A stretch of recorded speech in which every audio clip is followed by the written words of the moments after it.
Assalamualaikum warahmatullahi wabarakatuh. Halo teman-teman semua, perkenalkan nama saya Abdul Malik dari Prodi S1 PJJ Informatika, Fakultas Informatika Telkom University Bandung. Di video ini saya akan sharing terkait dua hal yang berkaitan dan menjadi salah satu isu yang sangat besar di Indonesia saat ini, yaitu judi online dan data pribadi. Nah, jadi saya akan share tentang bahaya judi online dan pentingnya data pribadi itu sendiri. Nah, dan ini ada salah satu headline dari salah satu berita ya terkait judi online yang dimana ini mengatakan kalau pemain judi online di Indonesia itu udah mencapai 8,8 juta dan yang mana mayoritasnya itu anak muda. Ini headline berita di November 2024, sekitar setahun yang lalu. Oke, pertama-tama mungkin kita semua pasti pernah ngerasa ya mana ngalamin main kartu taruhan kecil-kecilan gitu dengan teman, atau main tebak-tebakan pakai dadu, iseng buka situs judi, semacam tebak skor sepak bola, atau merasa dicurangin dan, merasa kehilangan uang gitu. Nah, itu rasanya pasti kesal dan rasanya itu tidak adil untuk kita. Dan dari poin-poin ini nih akan berkaitan dengan yang akan kita bahas di video ini. Oke, sebelum membahas lebih lanjut, saya akan memperkenalkan dulu dari anggota kelompok kami. Jadi yang pertama ada Mas Riko Andrian, yang mana saat ini bekerja sebagai software engineer. Lalu yang kedua ada Mbak Ana Zulfia, yang saat ini bekerja sebagai production operator. Lalu yang terakhir saya sendiri, Abdul Malik, yang saat ini bekerja sebagai software developer.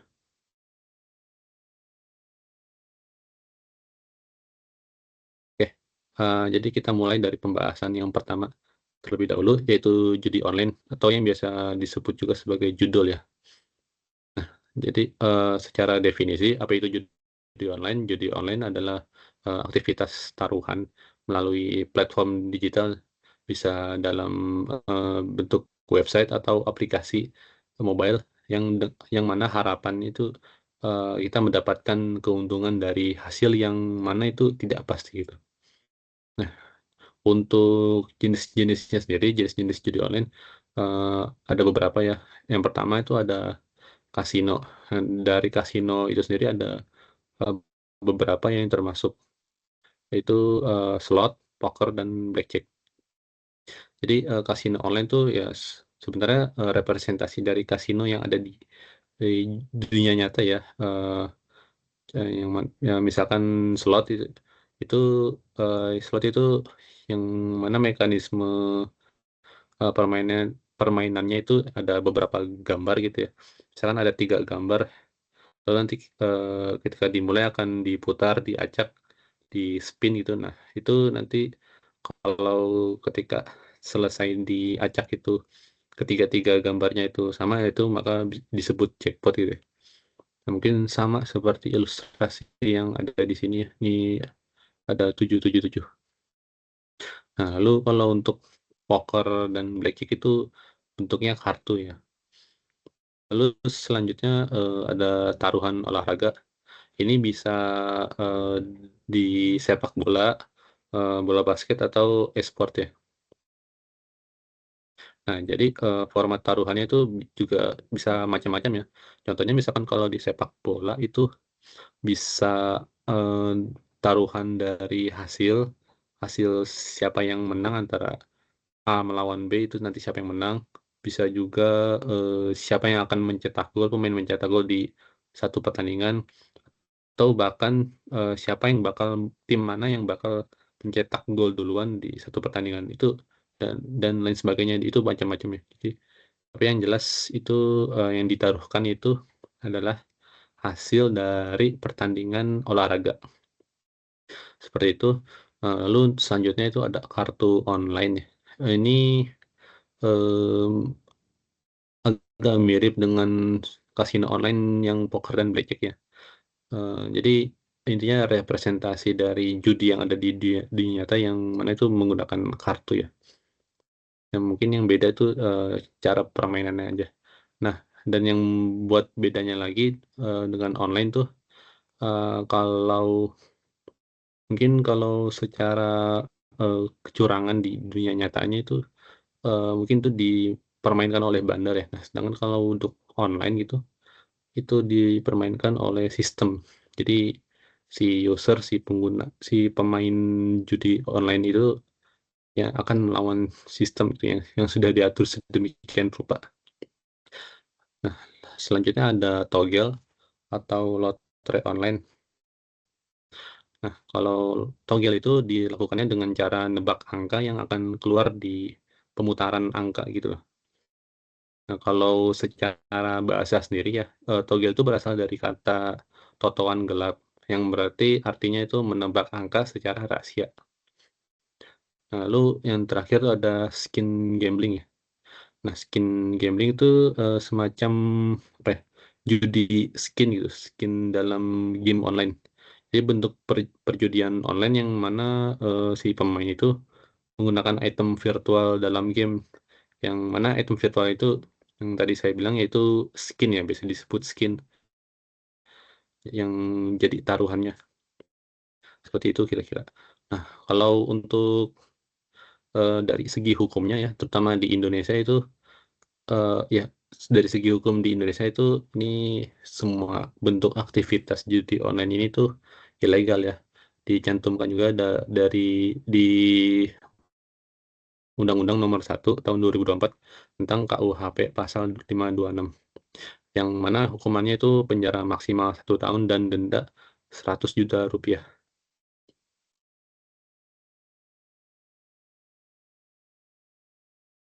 Nah, selanjutnya kita akan membahas terkait kecurangan atau kelicikan di judi ya.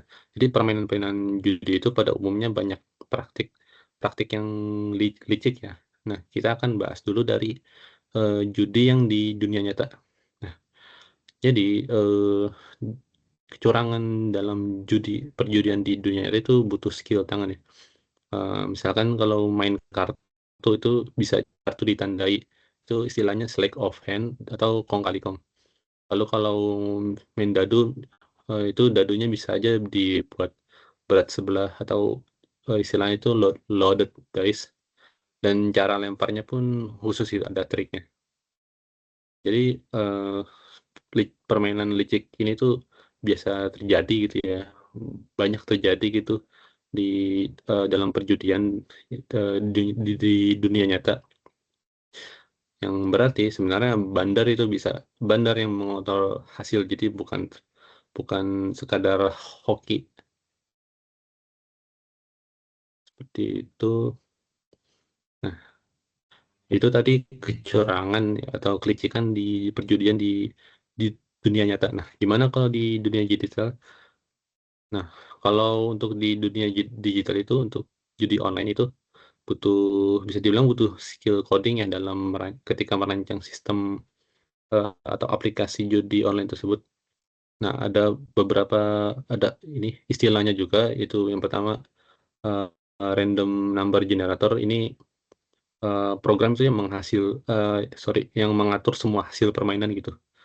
Lalu, punya punya kontrol penuh juga, jadi si pemilik situs atau pemilik sistem itu bisa atur gitu kapan si user ini tuh menang atau kalah.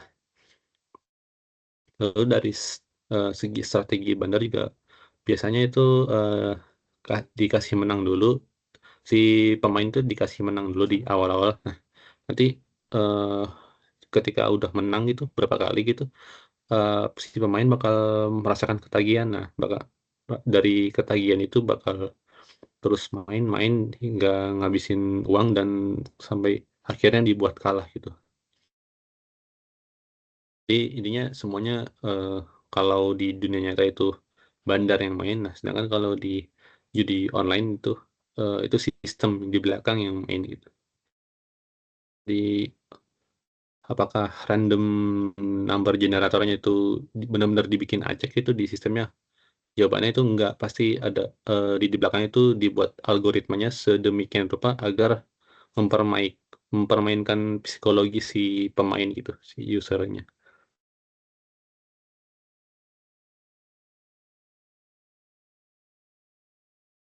Nah, sebelum jadi,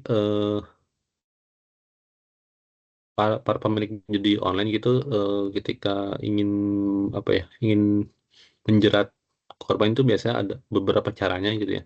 Yang pertama, dengan spam itu, spam di SMS atau WhatsApp dengan embel-embel bonus atau gratis gitu di awal. Jadi, merayu si, apa ya, seseorang gitu yang mungkin bahkan sebelumnya belum pernah main itu dirayu-rayu dengan, embel-embel dikasih gratis dulu, dikasih gratis bisa main dan nanti bisa dapat untung dulu. Nah, dari situ nanti bakal si pemain baru itu, karena di awalnya udah gratis dan dikasih menang, nanti nanti bakal ada perasaan ketagihan, kecanduan, yang mana, kecanduan itu nanti bakal bisa, ngeluarin duit juga gitu. Terus selanjutnya iklan di media sosial dengan influencer palsu.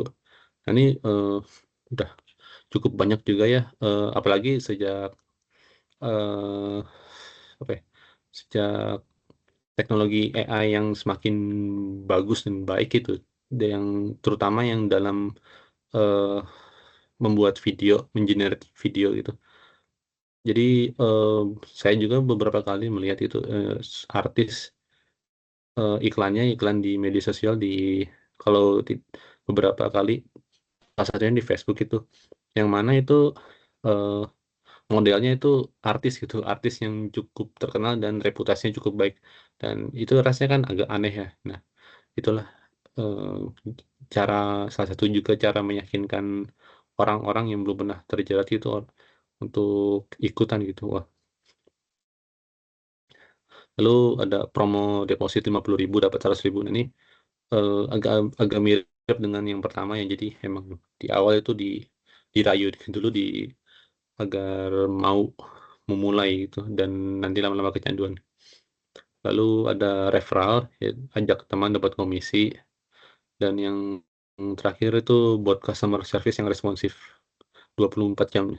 Jadi, ketika si pemain itu misalkan ada kendala teknis, ada masalah gitu, lalu dia melaporkan ke customer service dan customer service-nya itu bisa menjawab dengan responsif dan baik, itu maka si pemain itu bakal, apa ya, bakal punya perasaan yang, ya senang lah dan puas gitu dan bakal terus-terus main gitu, mengesampingkan dengan kendala teknis yang ia alami.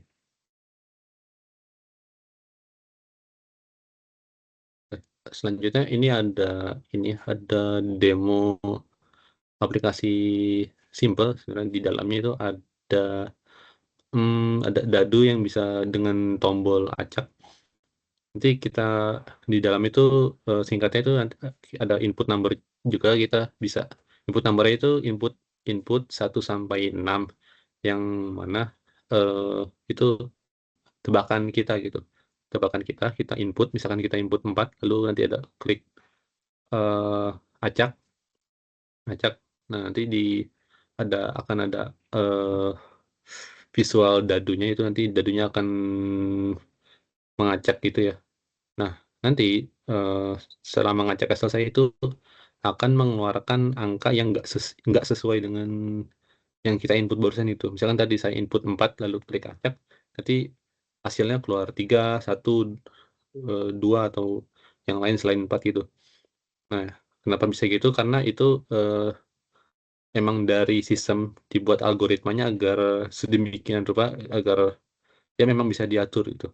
Begitupun jadi, begitupun dengan judi situs-situs platform judi online di luar sana, yaitu memang dari belakang itu algoritmanya memang diatur gitu. Jadi, kita itu bukan melawan keberuntungan, tapi algoritma yang disetting emang untuk bikin si user itu menjadi kalah.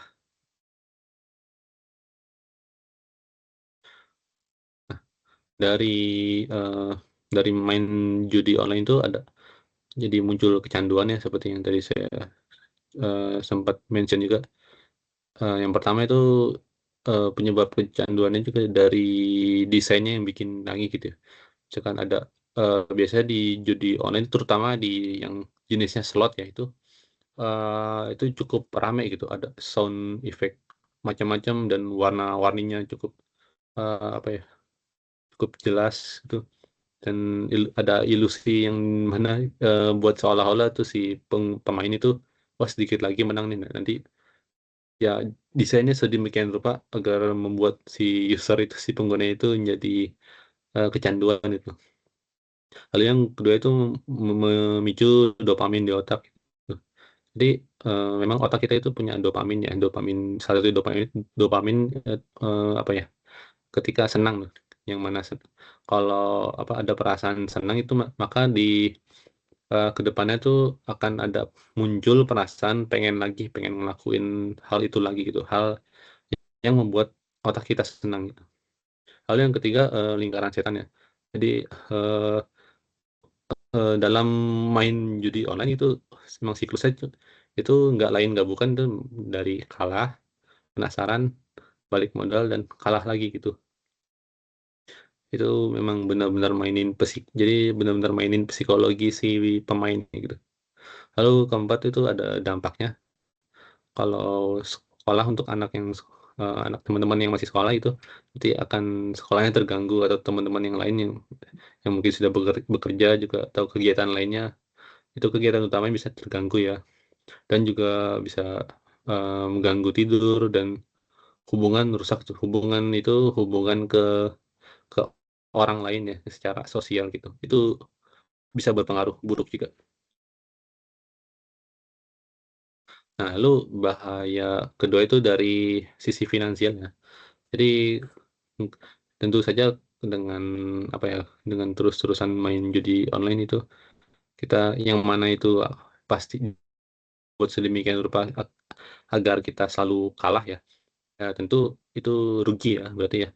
Yang pertama, eee, uang jajan habis atau tabungan habis, terus, yang kedua itu bisa bisa apa ya, ada bohong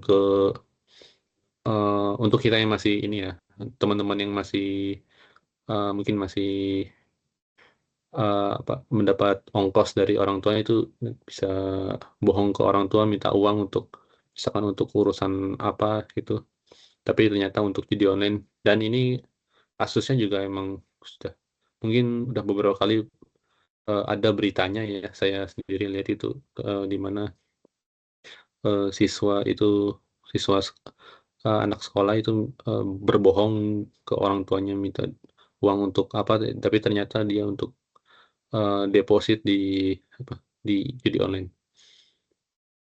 Lalu yang ketiga itu yes, mencuri ya, yang mencuri uang, sama untuk deposit juga.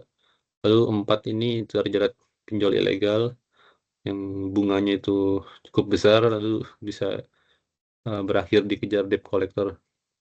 Jadi pinjol ini juga, termasuk isu yang besar ya di Indonesia. Jadi, eee, nggak jauh-jauh dari pinjol dan judi online sih.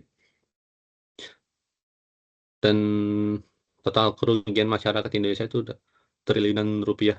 Ini juga berdasarkan dikutip dari ada beritanya sih ya. Itu datanya menyebutkan sudah sampai triliunan rupiah.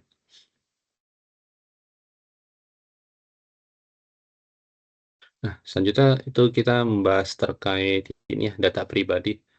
Mmm, dari, dari permainan judi online itu pasti ada penggunaan data pribadi ya. Jadi, misalkan saat mendaftar teman-teman kasih nama, nomor HP, email, atau rekening, atau, jebakannya juga bisa berbentuk, link juga ya, linknya itu mengandung, yang ketika kita buka link itu mengandung malware atau spyware yang mana itu berbahaya untuk, device yang kita gunakan ya. Lalu program jahat yang mencuri data secara diam-diam, ya ini berkaitan juga dengan malware dan spyware, dan situs judi itu sendiri yang menjadi sarang penjahat di cyber. Nah, sebelum lebih lanjut lagi, jadi, kita pahami dulu ya secara definisi apa itu data pribadi. Jadi, menurut UU PDP, data pribadi itu adalah informasi tentang seseorang yang teridentifikasi atau dapat diidentifikasi secara tersendiri atau dikombinasi dengan informasi lainnya gitu. Nah, untuk jenis-jenis data pribadi itu apa aja sih? Nah, dimulai dari yang umum gitu ada nama lengkap, tanggal lahir, alamat, nomor HP, email, dan foto wajah ya. Nah, sedangkan yang sensitif gitu, yang nggak boleh sembarangan disebarluaskan, itu ada NIK dari KTP kita, nomor rekening bank, data kesehatan, biometrik, lalu agama atau orientasi juga. Nah, jadi kenapa sih data pribadi itu berharga banget. Jadi informasi tentang seseorang yang teridenfi teridentifikasi atau dapat diidentifikasi secara tersendiri, atau dikombinasi dengan informasi lainnya gitu, makanya berharga.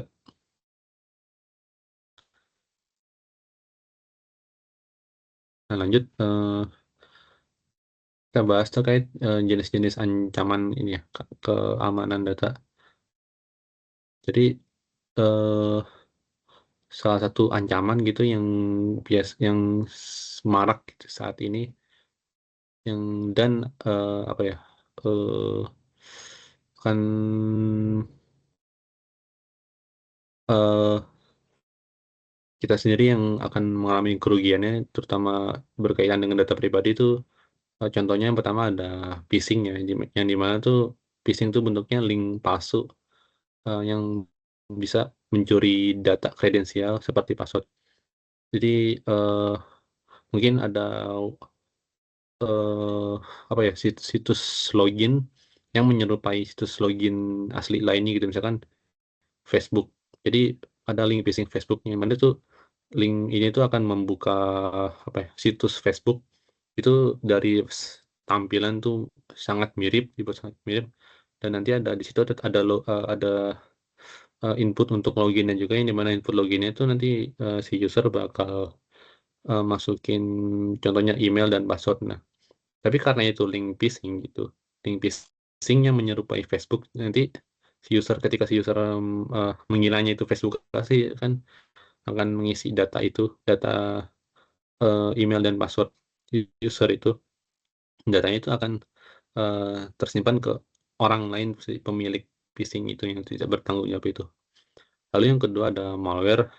Malware itu adalah virus yang mencuri data ya. Lalu ada ketiga ada spyware yang itu, program mata-mata di handphone ya atau di ponsel. Lalu ancaman yang keempat itu ada data breach atau kebocoran database. Lalu yang kelima itu adalah social engineering atau manipulasi psikologis. Nah, dari poin kedua yaitu malware yang di mana itu, virus yang mencuri data. Nah, kalau ponsel kita itu kena malware itu ada tanda-tandanya teman-teman. Jadi, yang pertama itu baterai cepat habis tanpa sebab, kedua HP sering panas berlebihan, yang ketiga itu kuota internet cepat habis, terus 4 itu muncul aplikasi yang tidak diinstal, 5 HP jadi lemot dan sering hang. Jadi kelima poin tanda-tanda, eee, HP kena malware itu memang karena, jadi, malware itu ada virus atau program yang berjalan di ponsel kita, tapi kita tuh nggak nyadar itu, berjalannya kayak di belakang layar, nggak bisa kita lihat gitu, tapi tetap berjalan itu. Nah, maka dari itu, jadi makan resource si ponsel itu sendiri. Jadi, makan baterainya, terus jadi makan internet juga, dan dari, eee, aktivitas si malware itu di belakang layar itu juga bikin ponsel itu jadi sering panas itu dan lemot.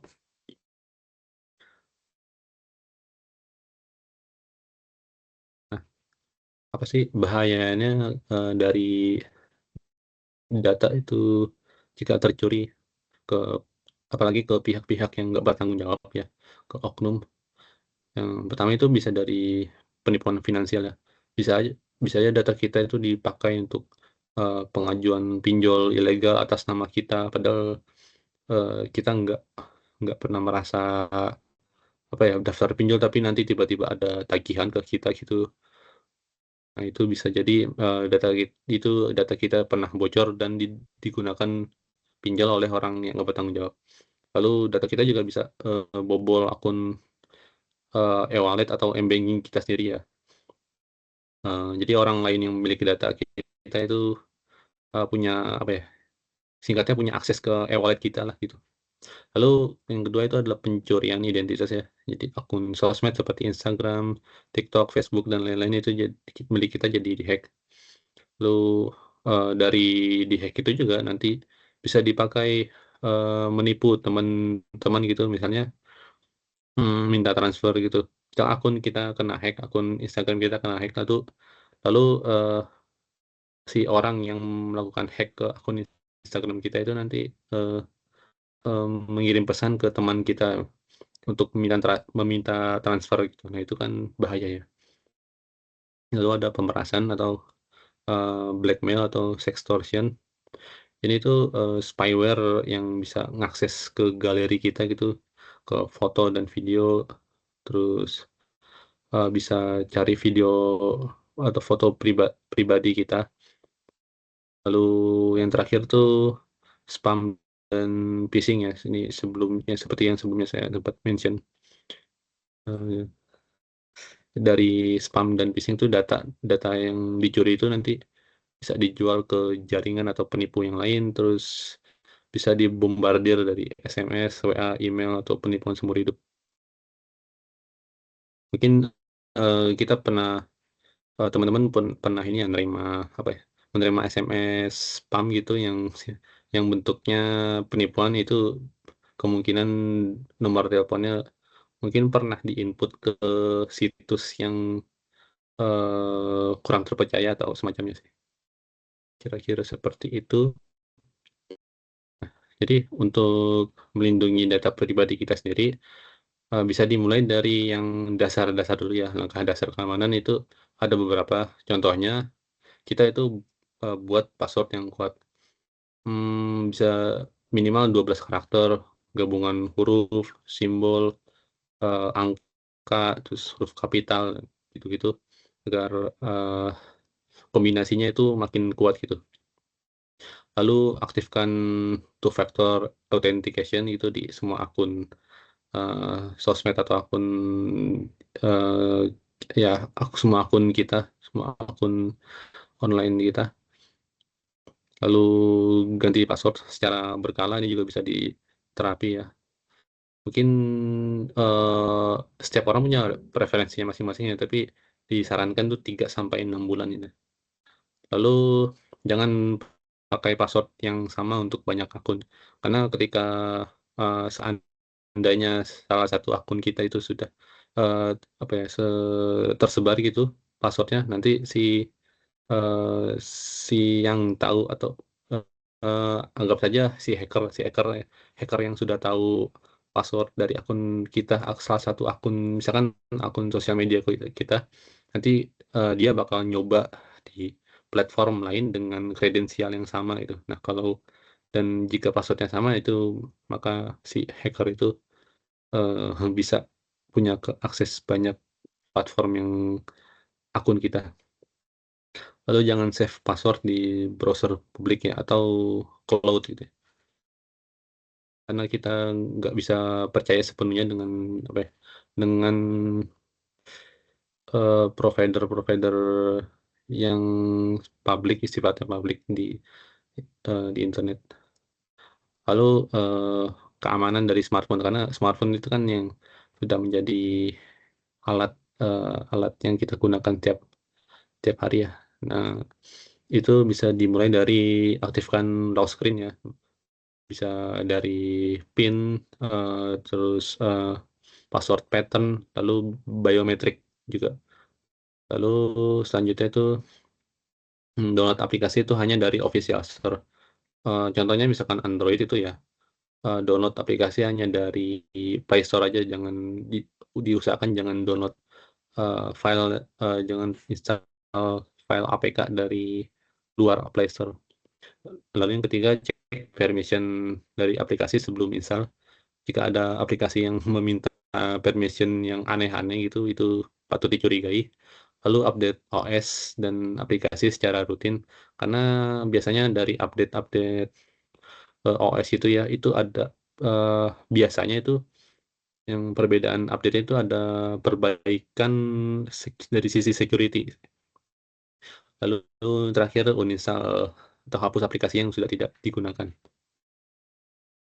Nah, lalu jika data sudah terlanjur bocor, langkah-langkah yang harus kita lakukan itu yang pertama, segera ganti password di semua akun, lalu yang kedua hubungi bank untuk blokir rekening atau kartu, terus yang ketiga itu laporkan ke platform terkait gitu yang mana data data kita bocor tersebut, email atau sosmed gitu, terus dan yang lain-lain. Lalu yang keempat bisa lapor ke polisi cybercrime. Lalu yang kelima itu, screenshot semua bukti komunikasi. Lalu enam itu beritahu ke keluarga atau teman agar, lebih aware dan tidak tertipu gitu, agar tidak menjadi korban-korban yang selanjutnya. Jadi kesimpulannya, judi online itu penipuan ya. Jadi nggak ada bukan game yang hoki yang di mana itu kita bisa menang. Misalkan kita lagi hoki terus, kita menang terus, itu enggak. Jadi, sistemnya itu memang disetting agar agar agar bandar, yang mana kalau judi online itu bandarnya kan berarti sistemnya, yang mana sistemnya itu agar selalu menang gitu. Judi online juga jebakan data ya, jadi, menjadi sarang penjahat cyber, ketika kita, sudah, berani klik link atau membuka situs judi online itu berarti kita sudah berani dengan konsekuensi menyerahkan data pribadi kita untuk digunakan, eee, hal yang tidak baik oleh, pemilik situsnya. Oke, jadi itu saja, sedikit sharing dari saya mengenai edukasi bahaya judi online dan pentingnya data pribadi. Kurang lebihnya mohon maaf. Terima kasih. Wassalamualaikum warahmatullahi wabarakatuh.